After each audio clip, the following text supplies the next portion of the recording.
Do your DC photos. We have a whole series here. Very iconic, very painterly again, like some of your other work. Let's talk about that. Yeah, living in and around Washington D.C., there's so many photographic opportunities to take of the monuments and you know, of the just beauty of what we have here in Washington, and I've tried to capture those at different times of day. Memorial Bridge was early in the evening and in April. The next image, Iwo Jima Memorial at sunrise. Again, you know, pretty self-explanatory being at sunrise, but it just kind of evokes a mood, as well as the Key Bridge one. And that was a sunrise shot where there was fog lifting off the Potomac River, which just really kind of gave it that kind of soft look, which I really enjoyed.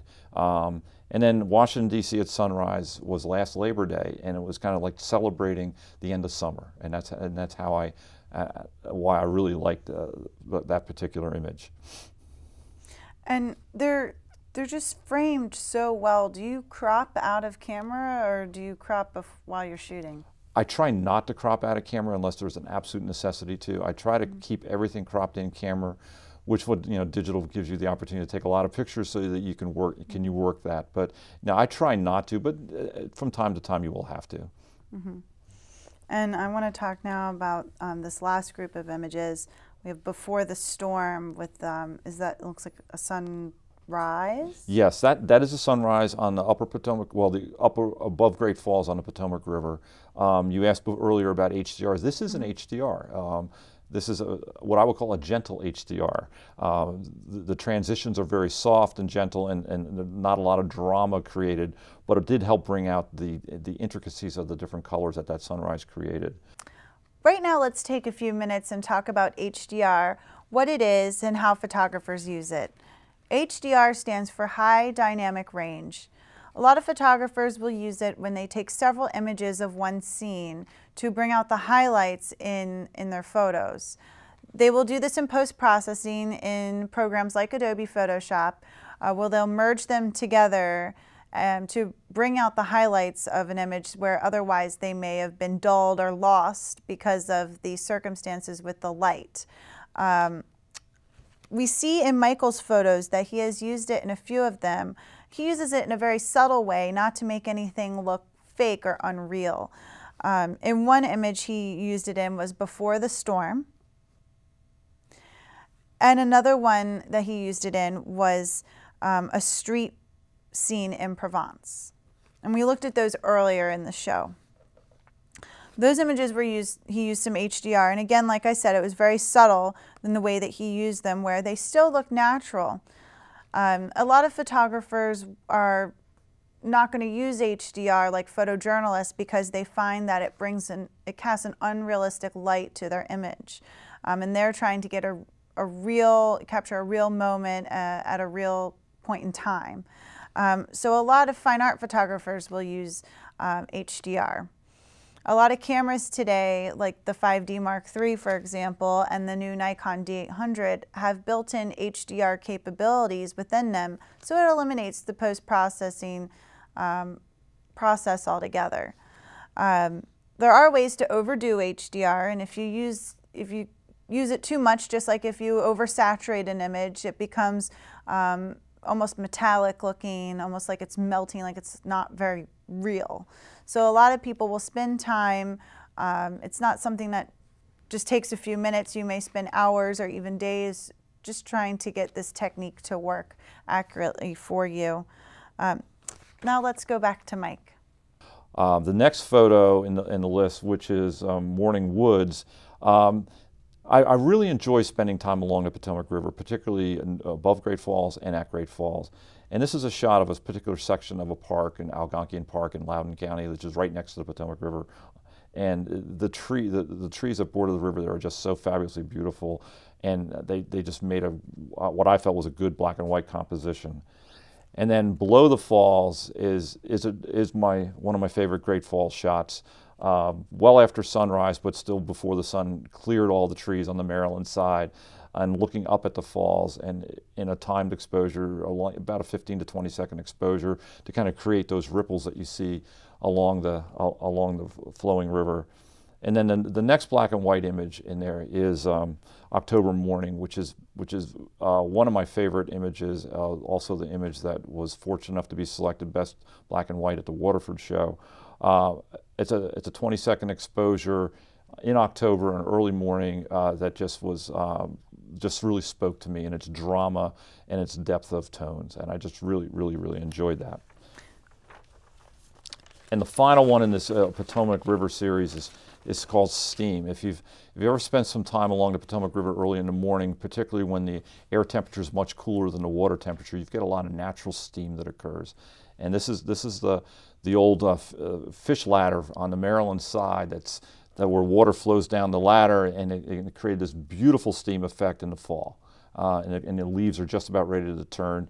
And again, this is one I like to shoot in a portrait orientation, because I think landscapes aren't treated to portraits orientation as well as they could be.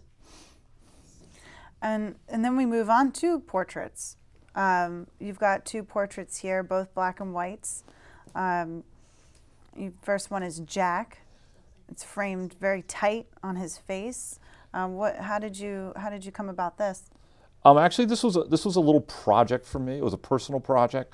I wanted to teach myself how to do portraits a little bit better than I had done in the past. And so one of my favorite photographers, Chris Orwig, wrote a book called Visual Poetry, and one of the exercises he gives you in that book is to approach someone you know and respect and admire and ask them to take a different style of portrait with them. So this was a friend of mine, and we went out one day and just I got to learn a little bit more about what Jack was doing. I hadn't seen him in a while, and was able to get up close and take a number of pictures of him. And this was my favorite because it really captured the true spirit and kind of the mischievousness of Jack. Mm-hmm. And the next one, Dancing Chuck, I do every once in a while spend some time doing some street photography, and I don't hesitate in walking up to people and talking with them and asking them to take their picture.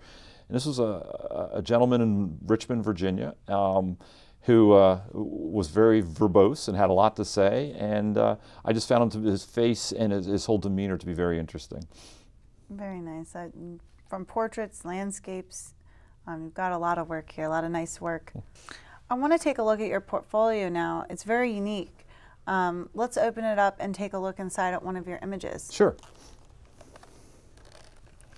So a portfolio like this, what has it done, how has it benefited you having a physical portfolio in the day of digital? Well, that's a great question. One of the things I think this portfolio has done for me is when you meet with people who are interested in your work, whether it be commercial clients or collectors, it gives them a sense of really what the print is going to look like. When you see it on a digital screen, while they look really good on a digital screen, the truth is really in the printing of an image. Mm-hmm. And since these are all hand-printed images, it really kind of gives a potential client the sense of what the image is going to look like, as well as a great representation of what work that you want to share with them. And this particular portfolio allows me to do that.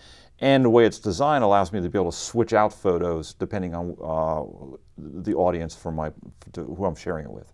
And the printing you mentioned, they're hand printed by you, right? Yeah, I did print every single one of these images. I did that because I wanted to have control over the final quality of the image. And I'm a self-taught printer, and I think it's something that's very important for photographers to learn how to do.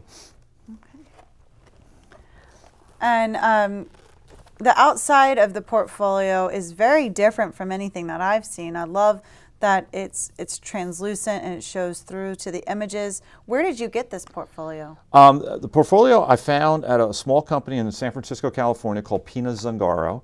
They create a number of different portfolio products. This one I was particularly attracted to, the soft clear Lexan or acrylic. They also make ones that are in bamboo and stainless steel, so they use a number of different types of materials. I felt this one it just had kind of a neo kind of modernistic look to it that was in somewhat contrasted with my photography a little bit, but it was okay because I felt it was a great way to present it. It gives you they give you the option to do engraving on the cover, as well as the way it's designed. You can add or subtract pages from the portfolio as you need to. And what's nice about their system You don't have to use sleeves, because sometimes you put a printed image in a sleeve, and it sort of, you don't get to see the full image that way. Right, or there's a glare. Correct. And this way they have these adhesive hinges that you attach to each print that fits into the binding of the portfolio, which makes it really, really nice. Now, when you're selecting the images to go in your portfolio, you probably, select down a set of what you want in there. Then how do you organize what goes in what order? This one was sort of done thematically, really running from broad landscapes through trees, through then black and whites, and then towards the back I actually have my portraits on landscapes, which is the portrait orientation of some landscape pictures. And that's sort of how I was able to pull them together. So you build up in the portfolio, and to get the viewer, excited about what they're looking at. Exactly, Yeah. exactly. You always want to start a portfolio off with a strong picture and end with a strong picture. Especially here, because it's exposed. Right, exactly. And the first photo that I picked, which was the first photo we talked about earlier in the show, what I felt was the strongest, most compelling image to start the portfolio with. And then while you never want to put any quote-unquote weak work in your portfolio, certain images are going to be stronger than others. So you want to make sure you put that one on the cover, and you want to finish with a strong image. Yeah. Well, it's very nice, beautiful portfolio. Thank you for sharing this with us. You're quite welcome. For more information about Michael Austin Kane's photographs, please contact him using the information on your screen. Thank you so much for joining us today to discuss your work. Thank you, Erica. Join us next time on Behind the Lens.